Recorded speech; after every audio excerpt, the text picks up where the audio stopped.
Hello, and welcome to my next Executive Series video. Our topic today is lighting. Aaron Snyder here from Quality Systems Explained, where we make quality systems simple for you. If you're new, make sure you subscribe. Check out the status bar below for our agenda and stick around to the end for the bonus question. Our topic, lighting, comes directly from 211.44. Lighting in 5 words. Work areas have adequate lighting. This one is simple and to the point. All work areas throughout product realization will have the adequate amount of lighting to ensure product quality and compliance to regulatory requirements.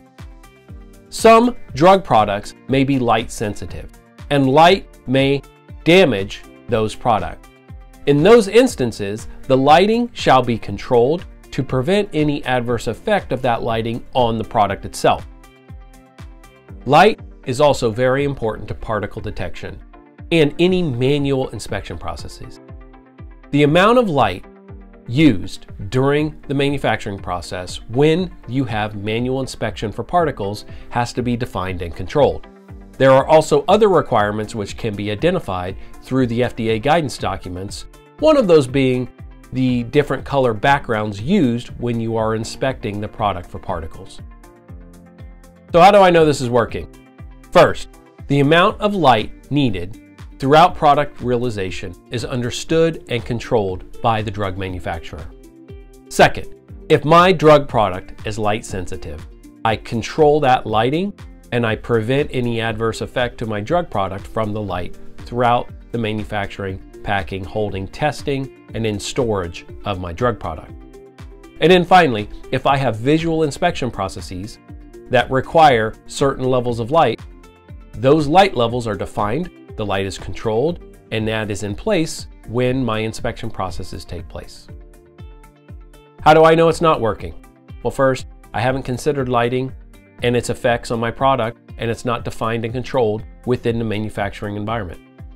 Second, if light damages my product, I'm not controlling it appropriately and I don't understand its effects on my product.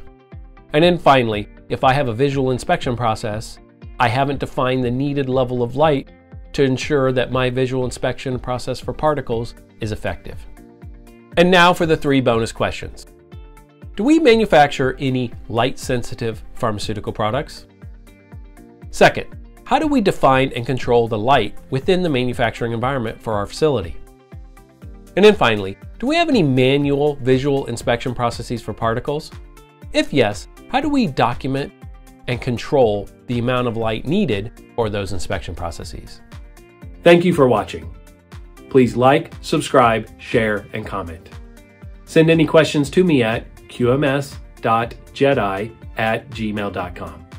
This is Aaron Snyder from Quality Systems Explained, making quality systems simple for you.